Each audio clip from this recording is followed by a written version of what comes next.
नमस्कार। Something in between के 244वें episode में आप सभी का स्वागत है। राष्ट्रीय स्वयं संघ के प्रमुख मोहन भागवत के नागपुर के कार्यक्रम की बहुत चर्चा है। ग्लोबल स्ट्रैटेजिक पॉलिसी फाउंडेशन के कार्यक्रम में भागवत ने कहा कि मुस्लिम समाज और मुस्लिम नेताओं को कट्टरपंथ के खिलाफ स्पष्ट स्टैंड लेना चाहिए। राष्ट्र सबसे ऊपर विषय पर भागवत ने कई और बातें कही जिसका समर्थन और विरोध हो रहा है। उन्होंने कहा कि मुस्लिम समाज के समझदार नेताओं को कट्टरपंथ का विरोध करना ही होगा। उन्होंने कहा कि यह एक ऐतिहासिक तथ्य है कि भारत में इस्लाम आक्रमणकारियों के साथ आया। सबसे जरूरी है कि इसे ठीक इसी तरह से कहने की जरूरत है। मुस्लिम समाज और इससे जुड़े नेताओं को कट्टरपंथियों के खिलाफ स्पष्ट रूप से बोलने की जरूरत है। धीरज के साथ लंबे समय तक स्पष्ट रूप से बोलने की जरूरत है।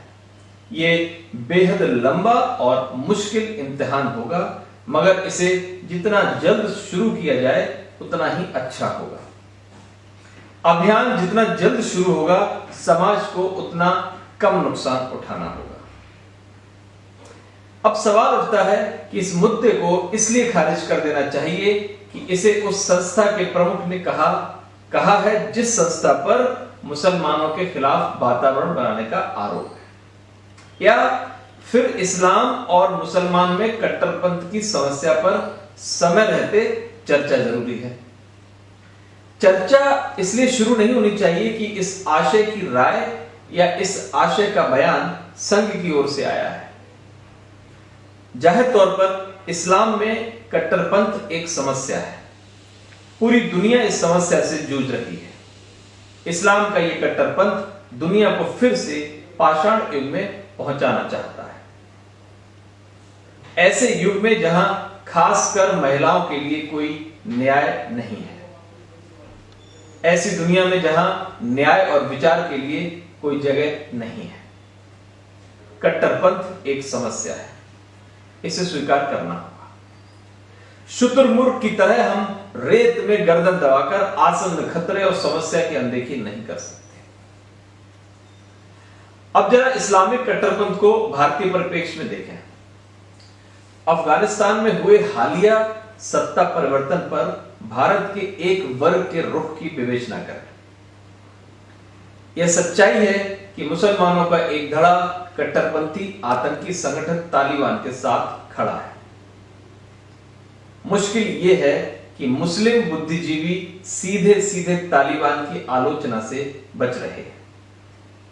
तालिबान की आलोचना करते हुए बीच में राष्ट्रीय स्वयंसेवक संघ को ले आते हैं। हाल ही में मशहूर पटकथा लेखक और मुस्लिम बुद्धिजीवी जावेद अख्तर ने भी ऐसा ही किया।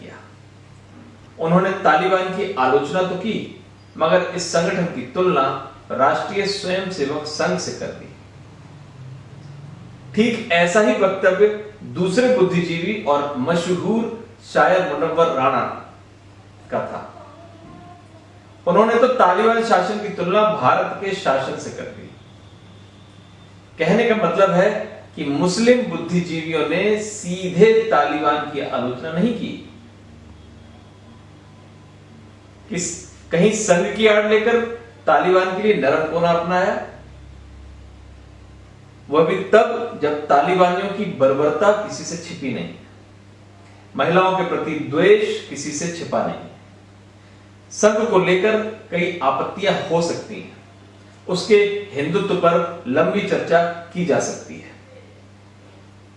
संघ पर भी आरोप है कि वह हिंदुत्व के बहाने सवर्ण जातियों का वर्चस्व स्थापित करना चाहता है। यही कारण है कि अपने स्थापना के करीब 100 सालों में भी संघ ने किसी दलित या ओबीसी को अपना प्रमुख नहीं बनाया।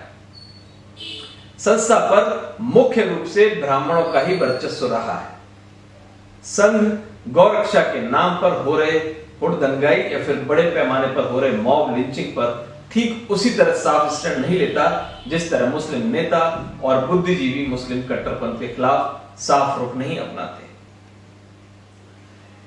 मगर क्या इसके बावजूद संघ की तुलना तालिबान या किसी अन्य मुस्लिम आतंकी संगठन से की जा सकती है? क्या संघ ने कभी महिला शिक्षा का विरोध किया? क्या संघ ने संविधान के तहत देश पर बर्बर कानून थोपने का समर्थन किया? क्या संघ ने तालिबान की तरह फिदायीन दस्ता बनाया? ऐसा फिदायीन दस्ता जो स्कूली बच्चों, महिलाओं और निर्दोष लोगों के कत्ल को जिहाद का नाम देता है? इस्लाम में कट्टरपंथ बड़ी समस्या है। कई संगठन कुरान की आयतों की अलग अलग व्याख्या कर पूरी दुनिया में एक अतिवादी समूह तैयार कर रहे हैं। दूसरी समस्या इस्लाम में घुस आई असहिष्णुता की है। किसी दूसरे देश के कम्युनिस्ट कार्टूनिस्ट ने पैगंबर मोहम्मद के कार्टून पर दुनिया के अलग अलग देशों के मुसलमान हिंसा पर उतारू हो जाते हैं। भारत में कई जगहों पर महज इसलिए कानून व्यवस्था के सामने दुरूह स्थिति उत्पन्न हो गई कि किसी ने सोशल मीडिया पर इस्लाम के धार्मिक पहलुओं पर कोई टिप्पणी कर दी। सवाल है कि अगर किसी दूसरे देश में किसी ने पैगंबर मोहम्मद का कार्टून बनाया या इस्लाम के खिलाफ टिप्पणी की तो इसका असर भारत या दूसरे देशों पर क्यों हो? अब जरा इस मर्म को समझिए। मोहम्मद साहब जब धर्म के प्रचार के लिए निकलते थे, एक औरत रोज उन पर कूड़ा फेंक देती थी। एक दिन जब मोहम्मद साहब पर कूड़ा नहीं फेंका गया तो उन्होंने इसकी तहकीकात की।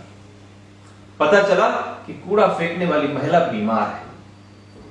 मोहम्मद साहब ने बिना किसी घृणा और द्वेष के उस बीमार महिला की सेवा की। खुद मोहम्मद साहब ने खुद पर कूड़ा फेंकने वाली महिला को न सिर्फ माफ किया बल्कि उसकी सेवा भी की। मगर उनके अनुयायी उसी मोहम्मद साहब का महज कार्टून बनाने वाले के खून के प्यासे हो गए। भारत में भी उस कार्टूनिस्ट की जान लेने वालों को नकद इनाम देने की घोषणा हुई। यह कैसे मान सकता है? खून के प्यासे इस वर्ग को आईना कौन दिखाएगा? जाहिर तौर पर यह जिम्मेदारी इस्लाम के बौद्धिक समाज की है। इस समाज की अगुवाई करने वाले नेताओं की है। दुर्भाग्यवश इस्लाम का बुद्धिजीवी वर्ग और नेतृत्वकर्ता अपनी इस जिम्मेदारी को भूल रहे हैं। इन्हें यह कहने में संकोच हो रहा है कि अतिवादी विचारधारा की बढ़ती ताकत वाकई इस्लाम के लिए खतरा है। बढ़ती ताकत दुनिया की शांति के लिए खतरा है। इसलिए इस गंभीर सवाल को बस ये कहकर नहीं टाला जा सकता कि आसन्न खतरे की बात राष्ट्रीय स्वयंसेवक संघ ने की है। इस्लाम की बुद्धिजीवियों को खुद आतंकवाद रूपी फोड़े से मवाद निकालना होगा। नमस्कार।